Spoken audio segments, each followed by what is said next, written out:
Hey guys, how's it going? Hope you're doing well. My name is Crown, and today I'm going to read you some very interesting stories that I hope that you're gonna love. And now, without further ado, let's go!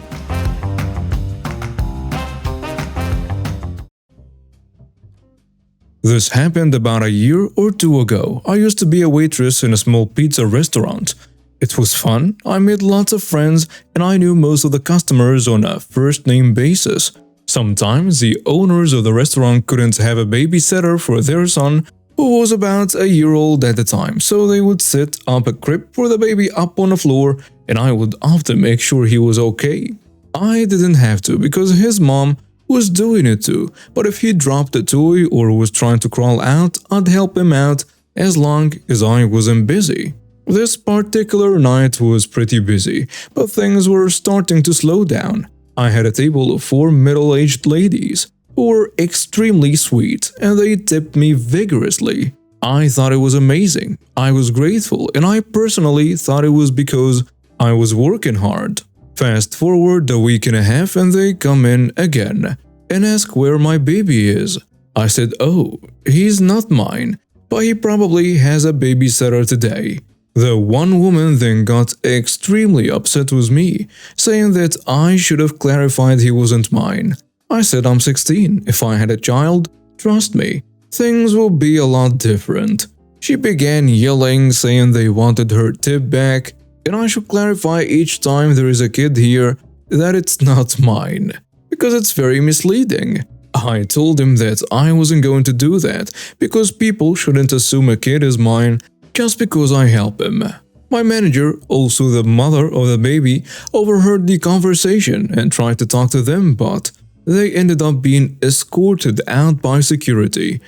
This story only came to mind recently when I saw the customer at my current job. I work at the hospital in my town now, and I held such a grudge I had to refuse care, and they switched my patients around. Okay, I would like to start by saying that I struggle with anxiety, autism, and some dyslexia. So this started during the spring break last year when I did some Gundam customs for extra money while mowing people's lawns and washing some cars here and there. How the city is laid out. My house is all the woods on the upper northwest side of the city I live in. This is downtown Houston and the only bit of city in at least 100 to 190 miles from any city like Dallas. So I had my prices at a firm price so I can pay for gas and for my Gunpla. Gunpla stands for Gundam Plastic Model, and they are just small model kits of Gunpla from their respective shows. But anyways, back to the story. I enter the Target, usually go to look at their Gunpla stock and see what I could buy. And like usually they had some high-grade kits from the range from HG Cars Red Zaco as a young mobile suit by mainly used as a grunt. A couple of Battle Log Gunpla kits like the Barbatorus, a Tanjiro statue kit, Deco statue kit, and Ultra Instinct Goku model kit, a Naruto model kit. I go to grab the high-grade Strike Freedom Gundam, the last one by the way, for an ancient Egyptian type of custom. It was a Horus style of custom and I had to heavily modify the head. I go to the self-checkout line so I can buy it and I feel something tugging at my shirt. And I turn around as I see this 5'4", probably middle-aged or 40-year-old woman who was surprisingly fit for her age, and this conversation happens. What is this that you have, if you don't mind me asking? I don't mind, it's a model kit for a custom I'm doing for a client. Oh, is that like Legos? Yes it is, but it's from Japan. I then started laughing as some of the other guys that were around me heard it and also chuckled, and this somewhat irritated her. Oh, it's one of those people that started COVID. Those people ruined our lives forever and they are the ones to blame. Go put that back and go get something real. I didn't budge because I'm, well, a 6 feet man, and I'm not frail, and I wasn't swimming as a sport and had since quit because of personal issues. I was next in line for the self-checkout and she grabbed me and forced me into a citizen's arrest, and I just went along with it because I could feel an anxiety attack coming up. My anxiety, like others, are vastly different. My hands start shaking, I start stuttering, some slight sweating, and my mind starts racing. So I sit down next to the small, little refrigerators, and one of the guys who chuckled decided to stay and sit with me because he has a stepson with anxiety. While the lady called the cops, and we all waited. When the cops got there, they asked for her side first, while what seems to be a newbie pulled out his cuffs and was ready to arrest me until the guy who stayed told him mine and his side of the story, and the two cops switched roles as a female cop insisted on arresting me anyways.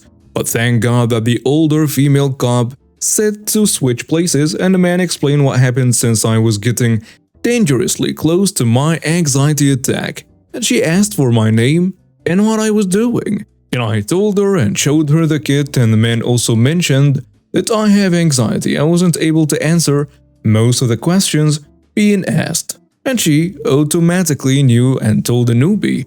I will call the older female cop Queen because she looked like a combination of Queen Bee from RID 2015 and Bumblebee from Young Justice Invasion. Queen tells the lady I did nothing wrong and was fined for wasting the officer's time and to please leave the property. She of course got angry and slapped Queen on the face, as she was also charged with assaulting an officer and was arrested. And Queen tells a newbie to take her to the cruiser outside, and she does so. Queen then asks what is my favorite soda, and I say Mountain Dew, and she offers to buy both for me, and I cry and smile because it was a very kind thing to do, especially from a cop. And she hugged me and I was happy for it. And then I simply went back home.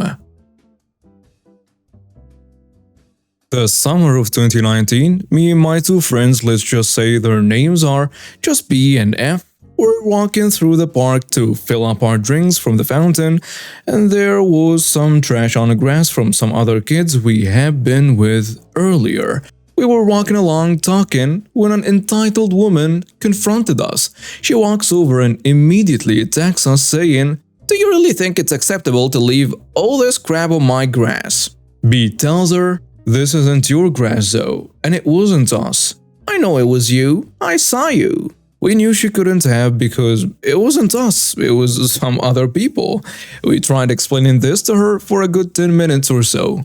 But the entitled mother then walked off and started picking up the trash, which is very nice of her. We thought this was the end of it, but it wasn't. When we came back from getting water, she was standing, blocking the path holding a large stick. We continued walking, expecting her to move, but she started shouting something about how our generation is disrespectful and doesn't respect other people's property. Again, this isn't her land and we haven't done anything wrong to start with. She then informs us that she has gone to the police station, which was on the main street next to the park, and that an officer was coming to speak to us about our littering and destruction of property. The officer came over after she was holding us on the bus for a few minutes, and we explained the situation to him.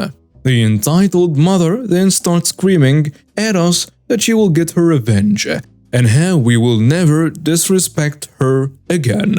The officer then took us aside and told us just to quickly get away from her and the park. We walked off to the sounds of her screaming obscenities and trying to push the officer away, which did not end well for her, as she ended up in handcuffs. Since then, we haven't had another issue with her. As some of you may know, I work at a Mindy's drive-thru. There's been a lot of changes lately that frustrates the customers, the employees, and then another vicious cycle of customer-employee frustration for a cascade of various other reasons. It's like a beautiful waterfall that is running directly over the front of your face, making your lower lip come down, making you look weird and ugly, and you can't breathe because of the constant flow of water. It seems like it could be something good, but it all depends on where you're standing. The drive-thru people are standing at the worst possible spot, pummeled by beautiful water. But I digress. A lady orders 3 baggy bags, which has got to be one of the funniest strong names for our products. Since that time, a guy called Bacinator, a Terminator. I ask her which ones. We have 3 options. And she says, a baggy bag, the only one you have. Wow, we're off to a swimming start. At this point, I would usually be a snarkastic, snide or pity, but I've been learning from these YouTube videos how to interact with people properly. So this has helped me get rid of, or at least postpone this sort of behavior in myself. I found it very helpful for moments like these. I use this newfound social knowledge to simply explain that we have 3 options to choose from. The Punier Jakim Peace Churger, the Stoppeldak, or the Chesapeake Cricken PLT. Well, she said the Stoppeldak. Duh. Oh, and you idiots always never listen to me. You need to put those things in 3 separate bags. Okay, now she called me an idiot. I really want to lose it. And my coworker can feel it in my voice, trying not to sigh and giving myself a breathing problem as a result. She helped me deflect by saying, oh my god, I can't believe this woman. Sounds like my aunt. And I hate my aunt. With a little help from my friends, I don't say what I want to and say separate bags. Separate bags, you say? Preposterous. I just simply go, separate bags? You got it. I say it the way I would describe what I had for breakfast, another thing I learned from Tom Hardy. She then replies, look motherfather, 3 separate bags. And she drove off screeching her car, which hurt my ear immensely. This really set me off. Even if I wanted to say something back to this lady, I couldn't. I saw her car swing around the bend and almost hit the car in front of her. My ears were still ringing. Time for some much-needed, malicious compliance. 3 separate bags, huh? You got it. So the baggy bag comes with a drink, fries, nuggets, and a sandwich of your choosing. Typically, we put 1 burger, 1 fries, and 1 nuggets in 1 bag. I'm gonna do it a little differently. I begged Bruce, the manager, to let me bag this one. He heard that bullcrap this lady said, so he reluctantly nodded and waved his hand toward the station. I washed my hands glove up faster than I ever had before and put all the fries in 1 bag, all the burgers in the 2nd bag, and all the nuggets in a 3rd bag. She gets to the window and the driver looks very pleasant, and not what I expected. The passenger, not so much. She leans over the nice one and says, "You got that in 3 separate bags?" Sam, my cohort, hands the bags out and says, "Yep, 1 to 3. The driver looks in the bags and tries to hide a smile while shaking her head. Turns to the passenger who looks in the bags and says, "Are you freaking serious? Oh my god!" She yells at the driver to say, "Just go." And the driver screeches off again, still smiling. It's kinda nice to ruin one person's day while making another's. Who am I kidding? They probably forgot about this 10 minutes later. I never will though. I, 32 female, work part-time at a pet store to supplement my income, as my salary of a full-time teacher doesn't always pay the bills. Plus I have a few pets and 20% off of in-store purchases is rather helpful. Anyway, one of the things we supply are live and frozen feeder animals for things like reptiles, certain aquatic creatures, and invertebrates. These include things like mice, rats, dubia roaches, bloodworms, mealworms, waxworms, superworms, and crickets. The mice and rats are either frozen or live, but either way, they are easy to count and box up for the customer. Dubia roaches, mealworms, waxworms, and superworms are pre-packaged and price-marked, but the crickets are not. Crickets are kept in these large containers with mesh-top egg cartons for the crickets to climb and hide in, cricket food and hydration. This means when customers ask for crickets, which we usually sell by the dozen, we have to count and retrieve them manually while putting them in a plastic bag. We then fill with air and tie off to go with the customer. Our method for transferring the crickets is to lightly tap the egg cartons over a funnel-like object that doesn't have a hole at the bottom. We tap the crickets in, wrap the plastic bag around the mouth of the funnel, then tip it, and lightly tap the crickets into the bag. Some crickets jump in and out of order or cling to others, so often customers are given bonus crickets, which we are okay with. It's better than shorting them. So customers are always given the right amount or often more than what they asked for without an increase in price. Most people get this. The customer in this story did not. A woman came in and she asked for 4 dozen crickets, 48 crickets total. I went to the back, tapped the crickets from the cartons into the funnel, and then counted them into the bag. As per usual, the occasional extra cricket tumbled or hopped in, probably putting the total to a bit over 50 by the time I was done. I bagged them, tied the bag, then took them to the counter. Now, I don't know if this woman was having a bad day or she had been stiffed by another store in the past, but she demanded that we count out the crickets in front of her before she paid for them. I explained that it was likely that she got more than what she asked for, and counting out 48 crickets individually would take a little while. She insisted she wanted to be sure we weren't tripping her off.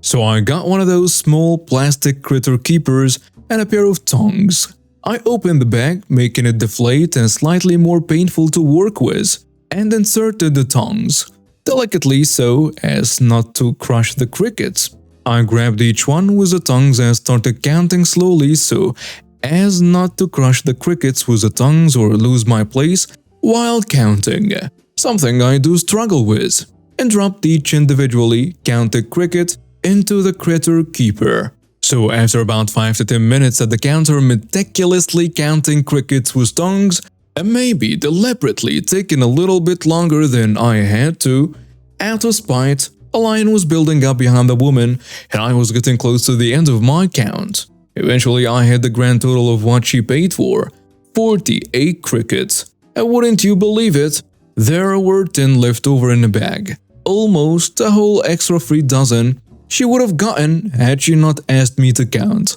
I said, "Oh, would you look at that? My mistake, you were right. I did miscount. I'll put these other ones back and ring you up for the 48.